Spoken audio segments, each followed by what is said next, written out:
नमस्कार मित्रों, study bye Hindi रीति में आपका फिर से स्वागत है। हम लोग वस्तुनिष्ठ प्रश्न हल कर रहे थे जिसमें 25 क्वेश्चन हो चुके थे। तो उसके आगे से आज 26वां प्रश्न से शुरू करेंगे।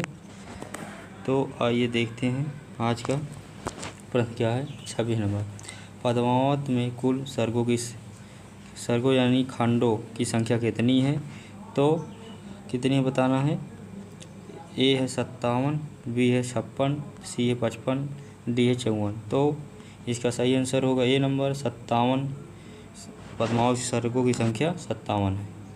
27 नंबर प्रश्न है, ब्रज भाषा हेतु ब्रजवास ही न अनमानो ऐसे ऐसे कवि की वाणी हूँ सो जानिए। यह किस कवि की उक्ति है, यानी किस कवि ने की पंक्ति है? तो ए है भारतेंदु, बी है भिखारी दास, सी देव, डी पद्माकर। तो यह पंक्ति भिखारी दास की है। तो 27 नंबर का बी नंबर सही होगा।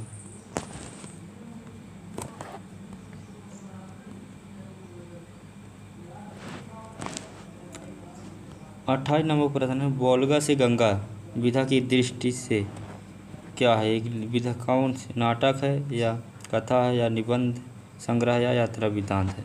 तो 28 नंबर का सही आंसर होगा क्या होगा? यह एक कथा है। तो वोल्गा से गंगा विधा की कथा एक है। 28 नंबर का बी नंबर सही होगा।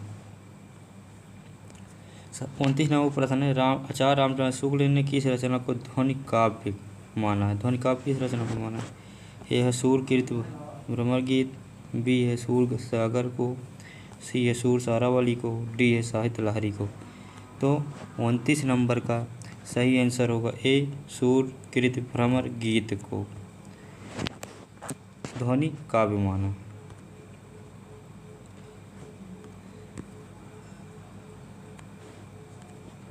30 नंबर प्रश्न है, झोपड़ी से राजभवन तक के लेखक कौन है? तो ए है नैमिल राय, बी है माता प्रसाद और सी है कमल भारती और डी है सूरजपाल चौहान।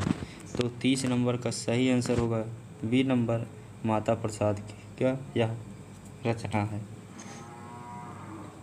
31 नंबर प्रश्न है, राजभाषा अधिनियम 1976 में कुल कितने नियम थे? तो 1976 के राजभाषा नियम के अनुसार कितने नियम लगाए हुए थे? तो ए है 10, बी है 11, सी है 12, डी है 13। तो 31 नंबर का सही आंसर होगा 12। इसके 12 नियम यानी 12 भाग थे।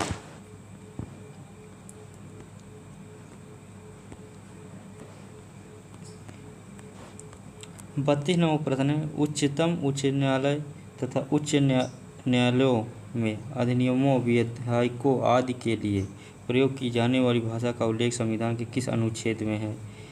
तो ए है अनुच्छेद 346, बी है अनुच्छेद 345, सी है अनुच्छेद 347, डी है अनुच्छेद 348। तो 32 नंबर का सही आंसर होगा डी अनुच्छेद 348 में है।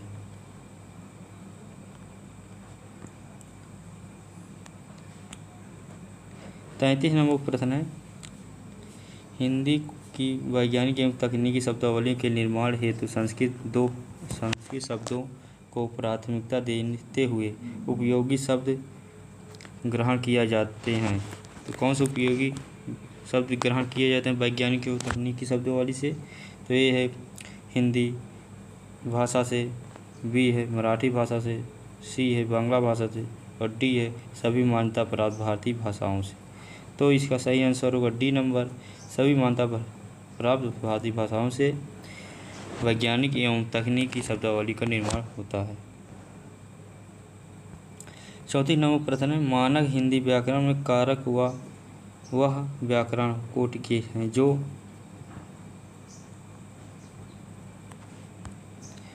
बताना। मानक हिंदी व्याकरण में कारक वह व्याकरण कोटि के हैं जो ए है कार्य संपादित करने वालों की सूचना देती है, बी है संज्ञा या सर्वनाम की कार्यवाची कार्य प्रकार को बतलाती है, सी है उद्देश्य और विधेय पदों को जोड़ती है, डी है संज्ञा अथवा सर्वनाम पद का क्रियापद से संबंध व्यक्त करती है। तो 34 नंबर का सही आंसर होगा डी नंबर, संज्ञा अथवा सर्वनाम पद का क्रियापद से संबंध व्यक्त करती है। उसे मानक हिंदी या व्याकरण कारक कहते हैं। 35 नंबर प्रश्न है, साक्षात रसमूर्ति किस कवि को कहा जाता है? साक्षात रसमूर्ति किस कवि को कहा जाता है बताना है। तो ए है तुलसी, बी सूरदास, सी घनानंद और डी रसखान। तो 35 नंबर का सही आंसर होगा सी नंबर, घनानंद जी को साक्षात रसमूर्ति कहा जाता है। 36 नंबर प्रश्न है, राघव चेतन का संबंध है। तो राघव चेतन संबंध ए राम कथा से, बी कृष्ण कथा से, सी संत काव्य से और डी पद्मावत से। तो राघव चेतन का संबंध किस कथा रूप में है? तो 36 नंबर का डी नंबर पद्मावत का पात्र है राघव चेतन।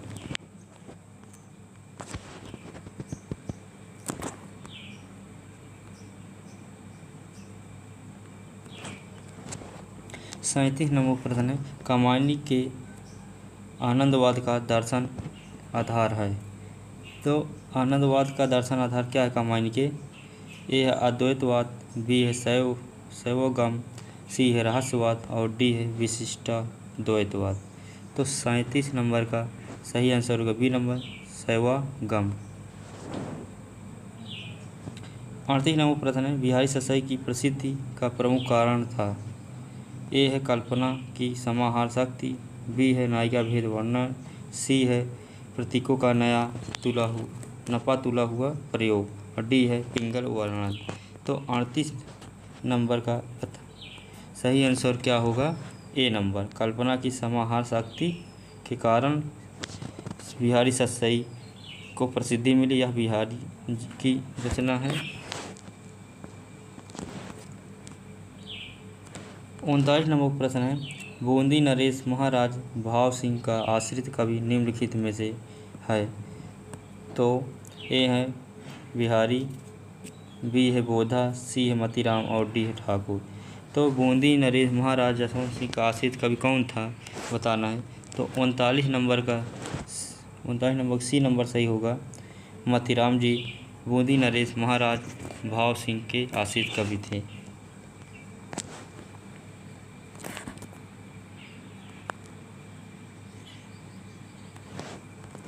40 नंबर प्रश्न है, कामता प्रसाद गुरु का हिंदी व्याकरण विषयक ग्रंथ जो नागरिक प्रचारणी सभा काशी से प्रकाशित हुआ था उसका क्या नाम था? तो कामता प्रसाद गुरु के जो व्याकरण ग्रंथ था उस ग्रंथ का नाम क्या है बताना है। ए है हिंदी का सरल व्याकरण, बी है हिंदी का प्रमाणिक व्याकरण, सी है हिंदी व्याकरण और डी है हिंदी का व्यवहारिक व्याकरण। तो 40 नंबर का सही आंसर होगा सी नंबर, हिंदी व्याकरण, जो कामता प्रसाद द्वारा लिखित व्याकरण था जो काशी नगरी प्रचारणी सभा काशी द्वारा प्रकाशित हुई थी। 41 नंबर प्रश्न है, देवनागरी लिपि का विकास किस लिपि से हुआ है? तो देवनागरी लिपि का विकास किस लिपि से बताना है। ए है खगोष्ठी, बी है कुटिल लिपि, सी है ब्राह्मी लिपि और डी है गुप्त लिपि। तो 41 नंबर का सही आंसर होगा सी ब्राह्मी लिपि से हुआ है। 42 नंबर प्रश्न, सुनीति कुमार चटर्जी ने आधुनिक भारतीय आर्य भाषाओं के अंतर्गत पूर्वी हिंदी को किस शाखा के भीतर रखा है? तो ये है उदीच्य, बी है प्रतीच्य, सी है प्राच्य और डी है दक्षिणात्य। तो 42 नंबर का सही आंसर सी नंबर होगा, प्राच्य में से संबंधित आधुनिक भारतीय आर्य भाषाओं को पूर्वी हिंदी में रखा है। किसने रखा है? सुनीति कुमार चटर्जी ने। 43 नंबर प्रश्न है, सर्वनाम का रूपांतरण किस कारण से नहीं होता? बताना है सर्वनाम का रूपांतरण किस कारण से नहीं होता। ए वचन में, बी लिंग में, सी पुरुष में और डी कारण में। तो 43 नंबर का सही आंसर होगा बी नंबर, लिंग में सर्वनाम का रूपांतरण नहीं होता।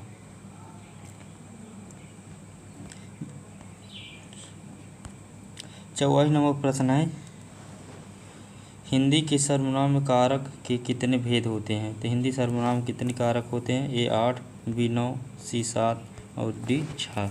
तो 44 नंबर का सही आंसर होगा सी 7 होते हैं। सर्वनाम में कारक 7 होते हैं।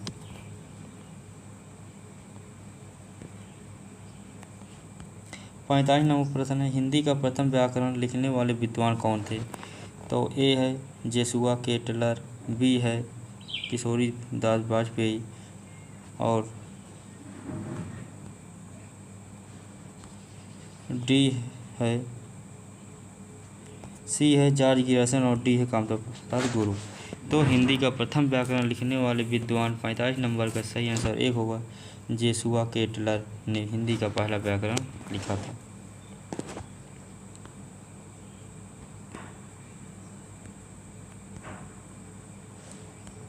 छियालीस नंबर प्रश्न है, हिंदी के प्रथम समाचार पत्र का स्वरूप कैसा था? तो ए मासिक था या बी पाक्षिक था, सी दैनिक था, डी साप्ताहिक था। तो 46 नंबर का सही आंसर होगा डी नंबर, वह साप्ताहिक था। तो हिंदी का प्रथम समाचार पत्र जो था वह साप्ताहिक था।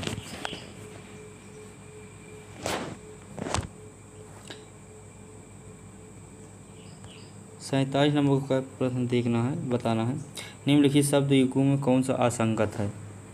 तो असंगत इसमें चूज करना है। ए है अफसोस फारसी, बी है कैंची तुर्की शब्द है, सी कमला पुर्तगाली है, डी कारतूस अंग्रेजी है। तो 47 नंबर का सही आंसर होगा डी नंबर, कारतूस एक यह अंग्रेजी शब्द नहीं है, यही एक असंगत है। बाकी अफसोस फारसी शब्द है, कैंची तुर्की है और गमला पुर्तगाली है।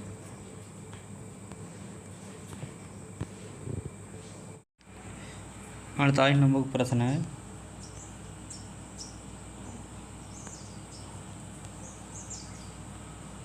प्रसिद्ध कहानीकार विजय दान देथा की उस कहानी का नाम क्या था जिस पर अनमोल पालेकर ने पहेली नाम से एक फिल्म बनाई है? तो कहानी का नाम बताना जिस पर फिल्म बनी है। ए है दुविधा, बी है अनेको हिटलर, सी है बनिया का चाकर और डी है साधु की कमाई। तो इसका सही आंसर होगा ए दुविधा नाम कहानी थी जिस पर यह फिल्म बनी है पहेली नाम से। 49 नंबर प्रश्न है, आप रूप का कवि कहे जाते हैं? तो आप रूप का कवि किसे कहा जाता है? ए जयशंकर प्रसाद, बी विद्यापति को और सी बिहारी को और डी निराला को। तो आप रूप का कवि किसे कहा जाता है? 49 नंबर का सही आंसर होगा बी नंबर, विद्यापति को आप रूप का कवि कहा जाता है।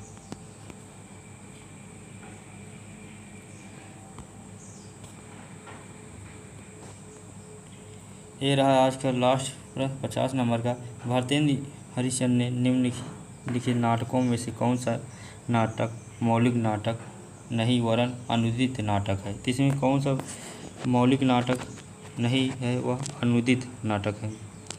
तो ए है भारत भारती, बी है श्री चंद्रवाली और सी है रत्नावली और डी है विस्मय विस्मयोद्धम। तो 50 नंबर का सही आंसर होगा सी नंबर, रत्नावली। यह एक अनुदित का नाटक ना कि मौलिक नाटक। बाकी भारत दुर्दशा, रामचंद्रावली और विस्मय विस्मयोद्धम यह सब मौलिक नाटक हैं। तो आज क्लास यहीं पर समाप्त होती है। कल फिर मिलते हैं, 51 नंबर प्रश्न से शुरू करें, हल करेंगे। तब तक के लिए नमस्कार, जय हिंद।